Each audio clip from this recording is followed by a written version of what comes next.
자, 오늘 두 번째 긍정 시리즈 두 번째 말씀을 나눕니다. 나의 가치, my value, 이사야서 49장 5절 말씀입니다. 자, 전 세계에서 가장 유명하고 주목받고 있는 축구 선수가 있다면 아마 여러분들 모두가 다 아실 겁니다. 누구죠? 리오넬 메시라는 선수입니다. 이 선수는 키가요, 저보다도 작아요. 그런데 이 선수가 골대 주변에서 움직이는 그 스피드나 공을 드리블하는 그 모습은 어느 누구도 따라갈 수 없을 정도로 탁월한 선수입니다. 이 선수가 지금 그 팀에서 받고 있는 그 연봉을 보면 이 선수의 가치를 우리가 알 수가 있습니다. 그래서 제가 이 선수의 연봉이 어느 정도 되는지를 좀 알아봤어요. 그랬더니 이 선수의 연봉이 우리나라 돈으로, 한국 돈으로 따지면은 293억이 되고요. 미국 달러로 하면은 한 28 million 정도가 되는 돈을 매년 받습니다. 연봉으로만 받는 거예요. 뭐 CF나 다른 걸 통해서 받는 돈도 어마어마하게 많다고 합니다. 그리고 또 한국에도 보면은 선수가 있어요. 축구 선수가, 프로 축구 선수가. 그 한국 국내에서 지금 뛰고 있는 국내 축구 선수 중에 가장 연봉이 높은 선수가 있는데 그거 누구냐면 김종우라는 선수입니다. 이 선수는 한국 돈으로 15억 정도를 매년 받는다고 합니다. 자, 이걸 보면은 이 김종우 선수가 우리 메시보다 19배 정도 적게 받는 거예요. 그러니까 메시가 한 19배를 더 받는 거죠. 같은 기간을 선수 생활을 해도. 간단히 말해서 김종우는 우리나라 지금 국내에서는 프로 선수 중에 가장 높은 가치로서 선수로서 인정을 받고 있는 겁니다. 자, 그리고 여러분들 지난번에 월드컵 때 브라질전에서 북한 선수인데 골을 집어넣었던 선수 여러분 기억나세요? 그 선수 이름이 지윤남이라는 선수입니다. 멋있죠? 복근이 기가 막혀요. 다른 사진이 없어서 저것밖에 찾을 수가 없었습니다. 네, 이 지윤남 선수는 지금 우리나라 돈으로 환산을 하면은 이 사람이 받는 1년 연봉이 13만 원. 그러니까 여기 돈으로 하면 얼마입니까? 13만 원이면은 한 얼마 되는 거예요? 한 1,300불? 한 1년에 받는 연봉이 1,300불. 우리나라 돈으로는 13만 불 정도, 13만 원이라고 하죠. 자꾸 불자가 붙으면 이게 돈이 달라지는데 13만 원 정도가 된다고 합니다. 이렇듯 선수의 가치는 곧 그 연봉을 통해서 알 수가 있습니다. 자, 제가 오늘 왜 이런 얘기를 하냐면 바로 여러분들과 함께 나눌 두 번째 긍정의 삶 시리즈 두 번째가 바로 나의 가치예요. My value. 자, 여러분들 자신 한 명 한 명을 가치를 따진다면 여러분 자신은 어느 정도의 가치가 나간다고 여러분들 생각하십니까? 말하지 마세요. 그건 나중에 설교 다 듣고 나서 여러분 자신의 가치를 평가해 보시길 바랍니다. 나의 가치를 제대로 평가받지 못한다라고 생각할 때, 또는 나의 가치를 좀 폄하해서 생각할 때 우리들에게 오는 가장 첫 번째로 오는 현상이 뭐냐면은 자기 삶을 쉽게 포기하는 것입니다. 그리고 쉽게 못한다라는 생각을 갖기 시작하는 거예요. 그래서 여러분 자신은 자기의 그런 value, 내 가치를 어떻게 보느냐에 따라서 여러분의 삶의 태도나 또한 방향이 바뀌기 시작합니다. 자, 이렇게 된 이유는 바로 나의 가치는 곧 세상이 나에게 부여해주고 있는 그 가치에 의해서 평가가 되기 때문에 이러한 모습들이 나타나는 것입니다. 그 중에 우리가 가장 쉽게 볼 수 있는 게 뭡니까? 학교를 다니고 있는 지체들 같으면은 성적이겠죠? 성적 때문에. 또한 우리 자매들 외모 때문에. 또한 우리 형제들이나 자매들 다 포함되겠죠? 내 능력 때문에 내 자신이 이 정도밖에 가치가 없다라고 우리는 평가를 하고 평가절하를 하게 되어 있습니다. 그래서 세상은 좋은 대학을 가고 학교에서 스트레이트 A를 받고 좋은 직장에 들어간 사람을 높게 봐주는 그런 밸류 시스템을 통해 우리들을 보기 시작한다는 거죠. 그런데 성경은 그렇게 말을 하고 있지 않습니다. 만약에 여러분이나 제가 세상적인 기준하에서, 세상적인 판단하는 그런 평가 기준하에서 우리 자신을 본다면은 솔직히 우리 가운데 손을 들면서 내 가치는 뛰어나다라고 이렇게 말할 수 있는 사람은 솔직히 많지 않은 것 같습니다. 그렇지만 우리는 세상의 가치 가운데 사는 사람들이 아니라 바로 하나님이 보여주시는 그 가치 가운데에서 우리 자신들을 보고 그 가치에 맞춰서 살기 때문에 여러분과 제가 비록 이 모양 이 꼴로 생겼어도 떳떳하게 자신 있게 우리가 살 수 있는 거 아니에요? 솔직하게 손들어 보세요. 내 미모 정도면 나는 어디 가서 꿀리지 않는다. 손들어 봐요. 누가 들다가 한 사람이 방어를 해줬는데 자, 내 능력 정도면 나는 어느 곳에 가든 어느 나라에 가든 어느 기업에 가든 나는 꿀리지 않는다. 그런 분들 계세요? 우리는 우리 자신을 볼 때 분명히 세상이 보여주는 그 가치관에 의해서 우리 자신을 바라보면은 그렇게 쉽게 손을 들 수 있는 사람이 없다라는 겁니다. 제가 언젠가도 한번 말씀드렸죠. 한국의 연예인들이 그렇게 이쁘고 키도 크고 날씬한데도 불구하고 그들에게 물어봤을 때 만약에 여러분이 고칠 곳이 있다면 자기는 지금 본인 성형수술 하러 가겠습니까? 라면 거의 모든 연예인들이 성형수술 하겠다고 한다는 거예요. 그래서 이게 뭐예요? 본인들은 절대로 자기 자신을 만족할 수가 없습니다. 비록 세상 사람들이 잘생겼다 이쁘다 말을 할지라도 내 스스로가 그 안에서 만족을 갖기가 쉽지 않다라는 거예요. 아무리 돈 많은 사람한테 당신 돈 이만큼 있으니까 이제 만족하십니까? 라고 물어봤을 때 저 만족합니다 라고 말하는 사람은 없다라는 거죠. 우리 모두는 항상 만족을 할 수가 없습니다. 내가 100을 가졌으면 그 다음에 150을 갖고 싶은 것이 우리 인간의 마음이고요. 150을 가졌다면 200을 갖고자 하는 것이 우리 인간의 모습이라는 거예요. 이만큼 우리 자신들은 쉽게 만족을 할 수가 없고 세상이 주는 가치관 가운데 내 자신을 판단한다면 우리 자신들은 세상 말로 루저라는 삶을 살 수밖에 없는 거예요. 근데 오늘 저는 여러분들과 함께 말씀을 통해서 뭐를 좀 보기를 원하느냐, 세상이 주는 가치관, 세상이 판단하는 여러분 자신들의 모습이 아닌 하나님께서 도대체 여러분들을 어떻게 평가하시고 어떠한 하나님께 평가 기준을 통해 여러분들을 바라보고 계시는지 그 부분에 대해서 여러분들과 오늘 함께 말씀을 나누기를 원합니다. 첫 번째로 오늘 방금 전에 읽은 본문 이사야서 49장 5절 말씀을 통해 여러분들은 여러분 자신의 가치를 제대로 알아야 된다는 거예요.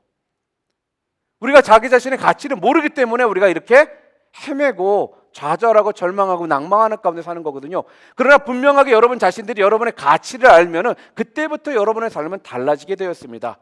이사야서 49장 5절 한 번만 더 읽게요. 이제 여호와께서 말씀하시나니 그는 때 태에서부터 나를 그의 종으로 지으신 이시요 야곱을 그에게로 돌아오게 하시는 이시니 이스라엘이 그에게로 모이는도다. 그러므로 내가 여호와 보시기에 영원롭게 되었으며 나의 하나님은 나의 힘이 되셨도다. 이게 무슨 말씀입니까? 여기서 내가 여호와 보시기에 영원롭게 되었으며 나의 하나님은 나의 힘이 되셨도다라고 지금 성경은 말씀하고 있습니다. 물론 이 말씀은 직접적으로 장차 오실 여호와의 종으로 이 땅에 오실 영적인 우리의 이스라엘을 회복시킬 누구를 얘기하는 거예요? 예수 그리스도를 지금 말씀하고 있습니다. 그런데 오늘 본문은 바로 오늘을 살고 있는 여러분들과 저를 향한 하나님께서 주시는 말씀으로 여러분들이 받으시길 바랍니다. 제가 이렇게 해석할 수 있는 이유가 그냥 하는 것이 아니에요. 시편 16편 3절에 보게 되면 동일한 말씀이 나옵니다. 시편 16편 3절에 이렇게 말씀하고 있습니다. 땅에 있는 성도는 존귀한 자니 나의 모든 즐거움이 저희에게 있도다. 성경은 분명히 구원받은 우리가 하나님 보시기에 영화롭게 된 사람들이라라고 성경은 지금 말해주고 있어요. 여기서 영화롭게 되었다라는 뜻을 히브리어의 뜻으로 평가하면 무슨 뜻인지 아세요? 가치 있는 사람이라는 뜻입니다. 성경에서 지금 영화롭다라는 말은 히브리어로는 가치 있는 가치 있는 자를 지금 의미하고 있는 거예요. 이 말씀이 곧 뭐예요? 여러분들은 하나님께서 가치 있는 자들이라라고 말씀하셨다라는 거죠. 내가 하는 말이 아니에요. 세상에 똑똑한 사람들이 하는 말이 아니라 바로 여러분과 제가 믿고 있는 우리 주님께서 여러분을 향해 포인트아웃 하시면서 나는 너를 가치 있는 자다라고 지금 말씀하고 계시는 거예요. 누가요? 우리 주님께서요. 그런데 여러분은 가치 있는 생을 지금 살고 있는 것 같습니까? 그리고 여러분이 지금 가치 있는 인생을 살고 있다라고 생각하세요? 아마 대부분 아직도 내 인생은 가치 있는 인생이 아니라고 말하는 우리 지체들이 많을 거예요. 왜요? 바로 지금 내 자신의 살고 있는 이 현실을 바라볼 때 아무도 쉽게 내 인생은 가치 있는 인생이다라고 말하는 사람들은 많지 않을 거라는 거죠. 지금 당장 보니까 난 아직도 쉽게 넘어지고요, 쓰러지고, 또 내가 고쳐야 할 부분이 너무나 많고, 또한 극복해야 할 문제가 너무나 많고, 아직 변변한 직장도 없고, 아직 학교도 졸업하지 못했고, 아직 여자친구도 없고 남자친구도 없고, 내 나름대로 내 자신을 뒤돌아봤을 때 도대체 나는 가치 있는 인생을 지금 내가 살고 있다라고 느끼지 못하는 사람들이 많다는 거죠. 그렇기 때문에 우리는 이 부분에서 여러분이 극복하지 못하면은 여러분 자신들은 절대로 여러분 자신들을 가치 있는 인생으로, 가치 있는 자로 여러분들이 생각할 수 없게 되는 것입니다. 왜요? 하나님이 여러분을 가치 있다고 했는데 누가 그렇게 안 하는 거예요? 내 자신이, 내 스스로가 나는 가치 있는 인생이 아니라고 여기는 거예요. 그런데 이런 것들은 어디서부터 오느냐? 바로 주님이 주시는 생각이 아니라 바로 이 세상이, 이 세큘러 월드가, 또한 사탄 마귀가 우리들에게 주고 있는 여러분을 자꾸 어떻게 해요? 부정적인 생각 가운데 빠져들게 만드는 방법 중에 하나라는 거예요. 여러분을 창조하신 우리 하나님 아버지께서 여러분을 가치 있다고 말하는데 감히 누가 여러분을 가치 없다라고 말할 수 있겠냐는 거죠. 여러분 지금 어떻습니까? 여러분이 분명 가치 있는 그런 삶을 여러분이 살고 있다라고 여러분 확신하면서 지금 살고 계세요? 만약에 그렇지 않고 있다면 오늘 말씀이 바로 여러분 각자 한 사람 한 사람에게 주시는 하나님의 메시지라는 겁니다. 그래서 나는 항상 생각할 때 내 자신은 쓸모없는 죄인이다. 나 어제도 죄졌고 오늘도 또 졌어. 이런 식으로 계속 부정적으로 내 자신을 바라보기 때문에 하나님 앞에 더욱더 가까이 나가는 모습이 아닌 점점 멀어져가는 내 모습 가운데 내 스스로를 지금 어떻게 해요? 가치를 폄하하기 시작한다는 거죠. 평가절하하기 시작한다는 겁니다. 물론 우리가 겸손하게 죄인임을 고백하면서 주님 앞에 나가야 하는 것이 맞습니다. 맞아요. 겸손한 모습으로 저는 죄인입니다라고 나가는 게 맞습니다. 그러나 한번 그렇게 나아갔다면 더 이상은 여러분이 내가 죄인이고 죄 가운데 끌려가는 자고 가치 없는 자라고 여러분 더 이상 자기 자신을 그렇게 평가하시면 안 된다는 거예요. 하나님은 한 번이면 족하다는 거예요. 내가 너희들 그 한 번을 통해서 내가 예수 그리스도의 보혈의 피로 너희들의 모든 죄들을 내가 씻어줬다라는 거예요. 그러니 너희 자신들을 바라볼 때 그러한 모습으로 바라보지 말라는 겁니다. 그렇기 때문에 하나님께서는 여러분을 위해서 독생자 예수 그리스도를 보내신 이유가 바로 여러분들이 그러한 가치 있는 자라는 것을 일깨워 주시기 위해서 보내신 거예요. 하나밖에 없는 아들을 십자가에 피 흘려 돌아가게까지 하시면서 내가 이토록 너희들을 사랑하고 너희들은 나에게 이렇게 가치 있는 내 자녀들이라는 것을 알려주시기 위해서 예수님을 이 땅에 보내신 겁니다. 그런 자들이 지금 누구예요? 이 자리에 있는 여러분들과 저라는 거예요. 우리는 이토록 가치 있는 자들이라는 거예요. 그래서 여러분들의 가치를 여러분들이 분명 아셔야 되는 겁니다. 세상이 뭐라고 여러분들한테 떠들어질지라도 지금 당장 여러분의 위치가, 환경이 어떤 삶 가운데 살고 있을지라도 여러분의 가치는 절대로 떨어지지 않는다는 겁니다. 여러분 솔직히 우리 인간의 가치를 겉모습이나 우리의 모습을 바라보고 평가를 하잖아요. 어떤 철학자가 이렇게 말을 했더라고요. 깜짝 놀랐습니다. 인간은 비누 7장 정도를 만들 수 있는 지방을 가지고 있고 중간 크기 못 하나를 만들 수 있는 철을, 그 다음에 찻잔 7잔을 채울 수 있는 당분을, 그리고 닭장 하나를 칠 수 있는 석회, 성냥 2200개를 만들 만한 인, 약간의 소금을 만들 수 있는 마그네슘, 장난감 크레인 하나를 폭파할 수 있는 칼륨, 그리고 개 한 마리에 있는 벼룩을 잡을 수 있는 유황이 이것이 전부다라고 이렇게 철학자가 평가를 했습니다. 그러고 나서 또 다른 철학자는 우리 인간의 가치를 돈으로 환산해서 뭐라고 했는지 알아요? 갯값보다 싸더라고요. 5불밖에 안 된다는 거예요. 한국 가면 개고기 먹을 수 있거든요. 개고기 파운드당 2,000원, 3,000원 하더라고요. 우리는 갯값보다 못한 가격으로 우리를 생각하더라고요. 우리의 가치를 봤다면 우리의 외부적인 가치를 봤다면 여러분이나 나는 5불밖에 안 되는 인간들이에요. 그런 사람들이 바로 여러분과 나라는 거예요. 그런데 우리를 하나님께서는 그렇게 평가하지 않으신다는 겁니다. 우리는 우리 자신의 가치를 그래서 제대로 알아야 됩니다. 나의 가치를 제대로 안다는 것은 말은 내가 얼마나 소중한 존재인가를 깨닫는 것입니다. 하나님께서 쓸모없는 이 죄인을 얼마나 영화로운 존재로 만들어 주셨는가를 믿음의 눈으로 볼 수 있어야 한다는 것입니다. 여러분, 긍정의 힘이라는 책 읽어보셨죠? 조엘 오스턴이 쓴. 이 사람은 난 안 좋아합니다. 그러나 책 내용 가운데는 좀 배울 만한 내용이 있어요. 그중에 이런 이야기가 있더라고요. 구겨진 지폐에 대한 이야기입니다. 혹시 책을 읽으신 분들은 아마 이 내용을 아실 거예요. 만약 어떤 사람이 액수가 큰 빳빳한 지폐를 준다면 여러분 가운데 안 받을 사람이 아마 없을 겁니다. 그렇죠? 거저 주겠다는데 안 받는 사람, 걔도 좀 이상한 거죠. 그렇지 않아요? 그런데 그 지폐를 우리가 보는 앞에서 구기고 또 구겨서 아주 지저분하게 만들었습니다.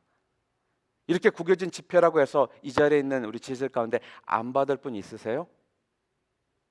다들 받을 거죠? 받게 되어 있어요. 구겨져도 지폐는 돈이니까. 심지어 더러운 땅에다가 던져놓고 발로 짓이기고 침 뱉고 이렇게 했을지라도 이 지폐의 이 액수가, 가치가 떨어지나요? 달라지나요?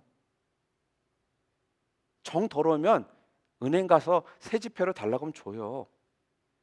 무슨 말씀입니까? 아무리 밟히고 찢기고 구겨지고 더러웠을지라도 그 지폐의 그 가치는 바뀌지 않는다는 것입니다. 이 말씀이 뭐예요? 비록 여러분 자신들이 지금 여러분 자신의 모습을 봤을 때 구겨지고 밟히고 더럽혀지고 이런 모습 가운데 있을지라도, 여러분 세상 사람들이 봤을 때 더러운 인간일지라도 여러분의 가치는 그 지폐처럼 변함없는 동일한 가치를 가지고 있다는 말씀입니다. 성경은 그러죠. 나는 여호와 보시기에 영어롭게 되었으며 나의 하나님은 나의 힘이 되셨도다.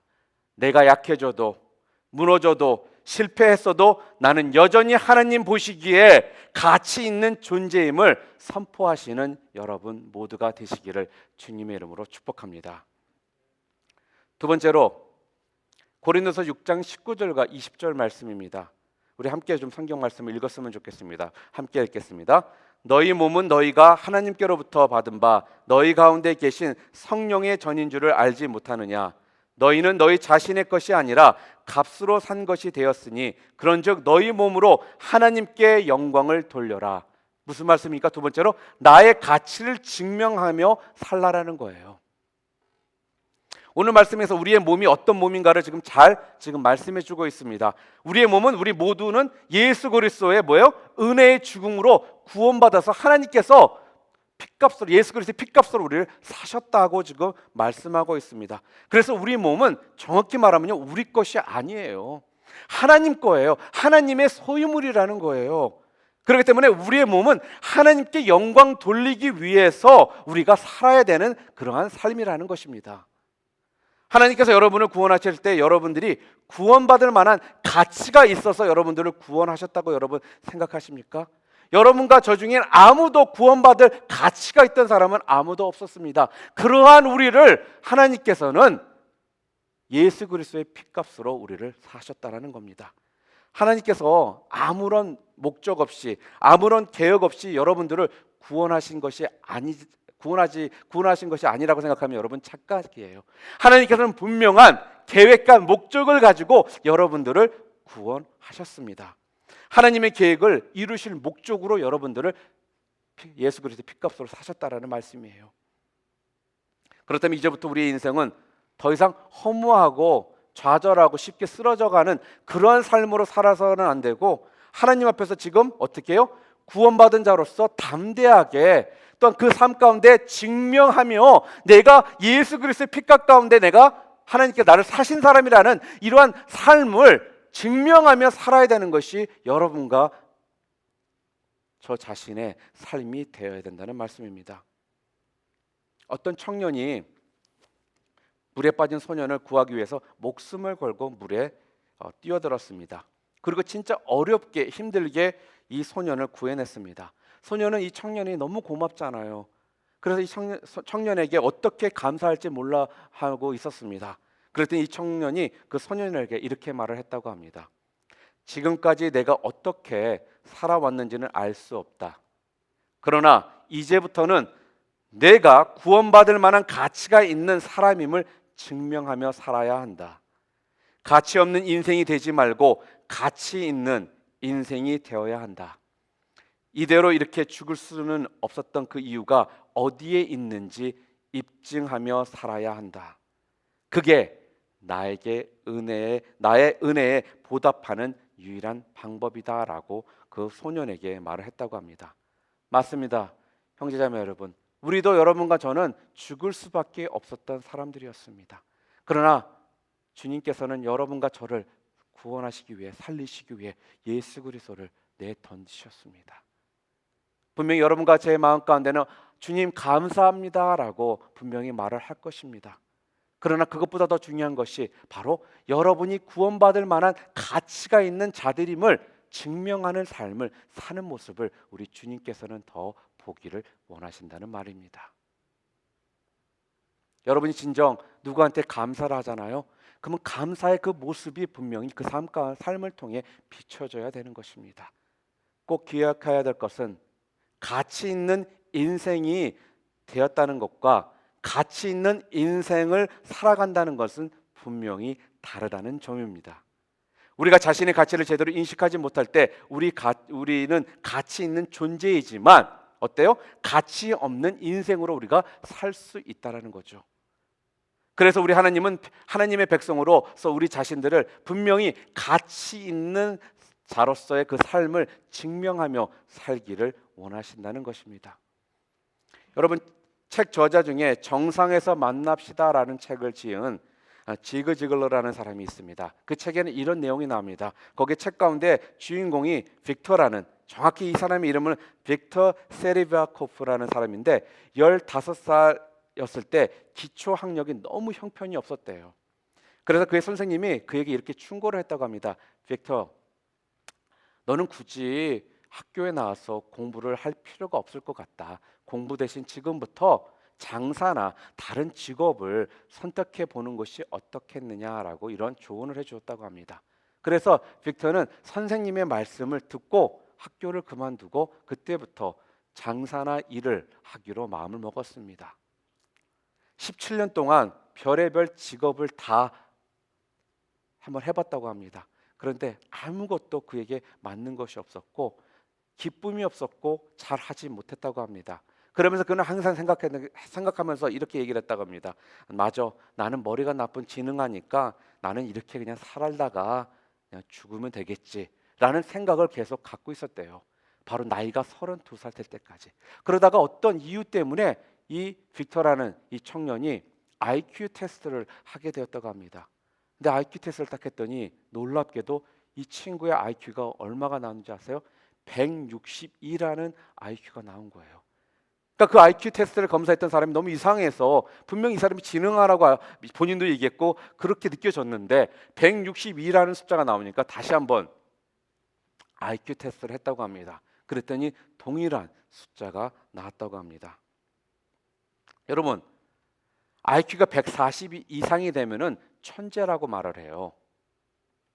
그는 천재 중에 천재였던 것입니다. 자기가 천재라는 것을 그가 알게 되자 그때부터 그의 생각이 바뀌기 시작했다고 합니다. 그리고 또한 그의 삶의 태도가 달라지기 시작했다고 합니다. 그 후로 그는 많은 책을 쓰고 또한 특허도 내고 사업에도 크게 성공한 그러한 사람이 되었다고 합니다. 여러분이 잘 아는 IQ 140 이상만이 가입할 수 있는 멘사 클럽의 회장이 되기도 했다고 합니다.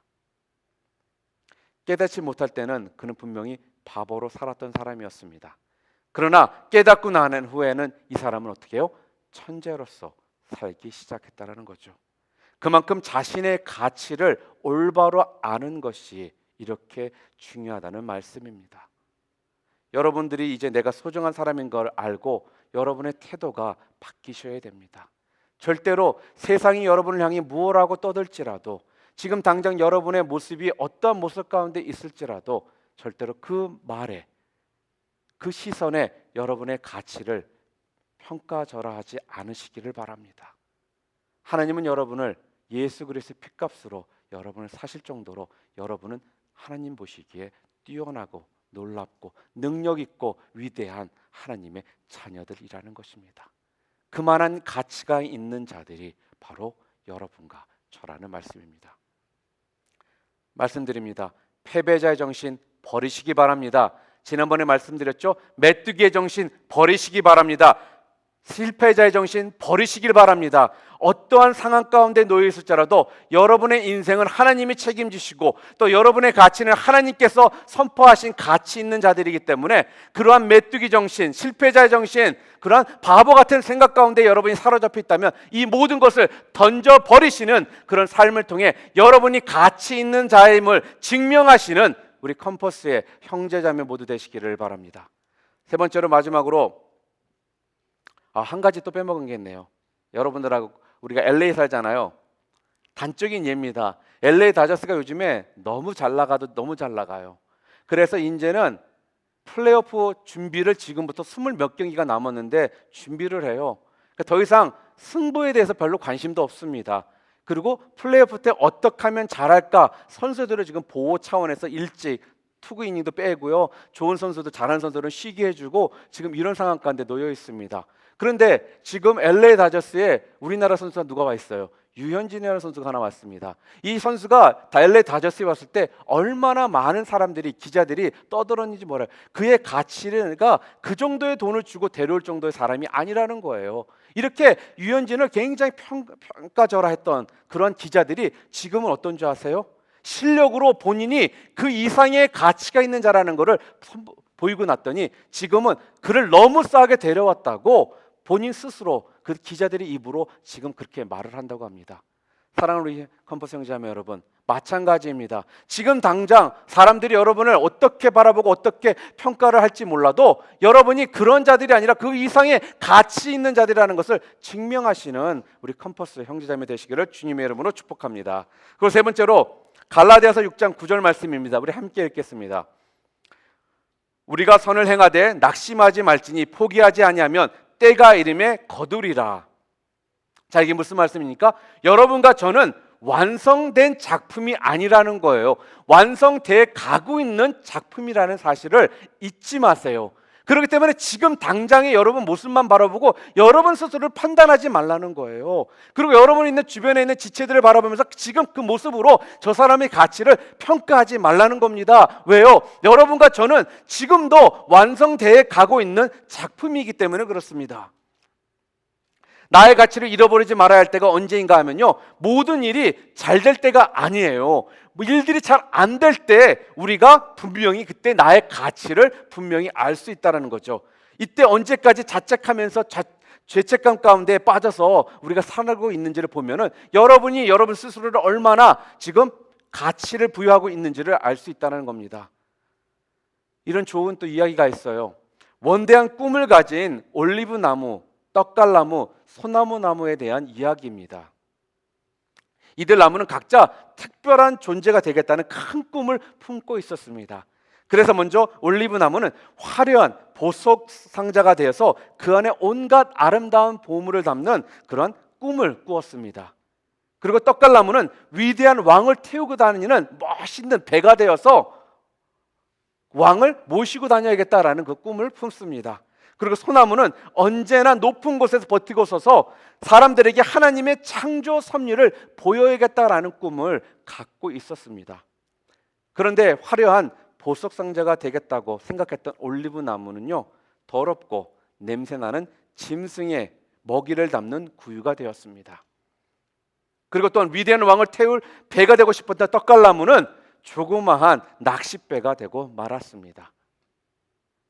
높은 곳에 서서 사람들에게 위대한 창조 섭리를 보여주겠다라고 생각했던 꿈을 가졌던 소나무는 벼락을 맞아서 부서지고 어떻게 된 줄 아세요? 나무꾼이 그것을 쓰레기 더미에 버리게 되었습니다. 새 나무는 이런 일이 발생하자 그들에게 가장 먼저 일어난 마음이 무엇인 줄 아세요? 자신들의 가치를 상실했다라는 그러한 자괴감에 빠져서 크게 실망을 합니다. 우리에게도 이런 일이 일어날 수 있습니다. 여러분 마음대로 여러분이 가지고 있는 놀라운 꿈들을 가졌을 거예요. 그러나 그 꿈이 지금 당장 보니까 산산조각이 나여 있는 꿈이 되어 있더라는 거죠. 그러면 어떻게 해요? 자괴감 가운데, 실망 가운데 모든 것들을 쉽게 포기하고 또 시도도 하기 싫어지는 이러한 나태한 모습, 그러한 절망 가운데 빠져 있는 이러한 모습 가운데 우리들이 있을 수 있게 되는 것입니다. 우리가 원하는 생각대로 인생이 펼쳐지지 않고 있기 때문에 우리 자신들은 우리의 가치를 상실했고 여기서 다 끝났다라고 생각을 합니다. 그런데 이 책을 계속 읽어보잖아요. 그러면 전혀 다른 방향으로 진행되고 있음을 알 수가 있습니다. 구유가 되었던 그 올리브 나무는요, 나중에 이 세상에서 가장 귀한 보물이신 아기 예수를 담는 구유가 되었습니다. 그리고 작고 초라한 낚싯배가 되었던 떡갈나무는 만왕의 왕이신 예수님을 태우고 사람들에게 말씀을 전하는 강대상이 되어서 배의 역할을 감당하게 되었습니다.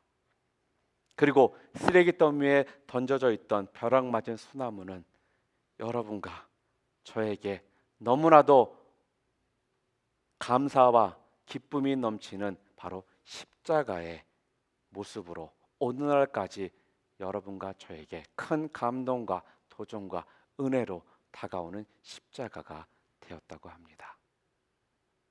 이 나무들이 원하는 결과는 분명히 일어나지 않았습니다. 그러나 나무들이 원했던 것보다 더 훨씬 큰 놀라운 위대한 쓰임받는 그러한 모습들로 그들이 쓰임받게 되었다는 것입니다. 하나님께서는 이 나무들이 원하는 방향으로 이끌어가지 않으셨습니다. 그들이 원했던 것보다 훨씬 더 가치 있는 인생으로 그들을 바꾸어 주셨습니다. 사랑하는 형제자매 여러분, 지금 여러분들이 갖고 있는 꿈, 여러분들이 원하는 그런 꿈들은 무엇입니까? 하나님께서 혹시라도 지금 여러분들이 원했던 것들을 이루지 못하고 있다면 하나님께서는 여러분을 통해 더 가치 있고 위대한 그러한 꿈을 이루어 주시기 위해서 지금 당장은 쓰레기 더미에 버려져 있고 지금 당장은 동물들의 먹이를 먹이는 구유로 바뀌어 있고 지금 당장은 조그만 돛담배 낚싯배로서 변해 있을지라도 하나님은 여러분의 생각보다 더 크시고 여러분이 가지고 계시는 그 꿈보다 더 위대한 꿈들을 여러분을 통해 분명히 이루어 나가시겠다고 지금 말씀하고 계십니다. 이 말씀 여러분 붙드시길 바랍니다. 그래서 절대로 여러분은 완성된 삶이 아니고 완성된 작품이 아니라 완성되어 가지고 있는 작품으로서 여러분들이 지금 이 땅에서 살고 계심을 붙드시는 우리 컴퍼스 형제자매 되시기를 주님의 이름으로 축원합니다. 마지막으로 우리가 힘써야 할 것은 내 모습 이대로 사랑하는 법을 먼저 배우고 또한 주님의 목적에 합당하게 사용될 수 있는 깨끗한 그릇이 되기를 사모하는 마음입니다. 여러분 자신이 여러분 자신을 사랑하지 못하고 여러분 자신을 깨끗한 그릇으로 여러분들이 바꿔놓지 못한다면은 하나님께서는 여러분을 통해 그 꿈을 이루어 주시길 원해도 주실 수 없는 그런 상황으로 여러분들이 하나님을 몰고 가게 되는 것입니다. 그렇기 때문에 여러분 자신을 누구보다도 더 사랑하시길 바랍니다. 여러분 자신을 누구보다도 더 가치 있는 존재로 바라보시길 바랍니다. 그리고 여러분 자신을 조금씩 더욱더 깨끗한 그릇으로 하나님께서 부어주실 그 축복들을 받을 수 있는 그릇으로 여러분 자신들을 빚어가시는 우리 컴퍼스 형제자매 모두 되시기를 주님의 이름으로 축원합니다. 제가 오늘 요즘에 찬양에 좀 마음이 많이 꽂혔어요. 그래서 말씀을 또 준비하다가 이 말씀 가운데 저한테 또 주시는 찬양이 있더라고요. 여러분 다 아시는 찬양입니다. 또 하나의 열매를 바라시며라는 찬양입니다. 이 찬양 가운데 정말 내가 얼마나 소중한 존재인 것을 깨닫고 살아야 한다는 그런 메시지가 담겨 있습니다. 세상에서 얼마나 죽고 싶은 일들이 많은지 모릅니다. 그리고 포기하고 싶은 일들이 많은지 모릅니다. 더 이상 살고 싶지 않은 그런 일들이 너무나 많이 우리들에게 있습니다. 우리의 성적이 떨어질 때든지, 또 여친이나 남친에게 차인다든지, 또 직업이 없어서, 또한 관계에 어려움이 있어서, 또한 부모에게 야단들어서, 왠지 모든 것이 다 귀찮고 싫어서 이런 상황 가운데 놓여 있을 때, 우리 주님께서는 우리들에게 이 찬양을 통해 위로의 메시지를 저희들에게 주신다고 저는 생각합니다. 더 이상 여러분은 패배자라고 생각하지 마시기 바랍니다. 그리고 나는 안 된다라는 생각 버리시길 바랍니다. 나는 못난 사람이라고 생각했다면 그 못났다는 생각 버리시길 바랍니다. 그리고 더 이상은 세상이 주는 그러한 가치관 가운데 붙들리는 자세, 붙들려서 사는 삶이 아니라 하나님이 주시는 그 가치관 가운데, 하나님이 바라보시는 그런 밸류 시스템을 통해서 여러분들을 바라보시고 위로받으시고 다시 한번 힘 얻으시고 귀한 주님의 능력의 자녀들로서 여러분 모두가 쓰시기를 다시 한번 주님의 이름으로 축복합니다. 우리 이 시간 함께 좀 일어나서 이 찬양 함께 했으면 좋겠습니다.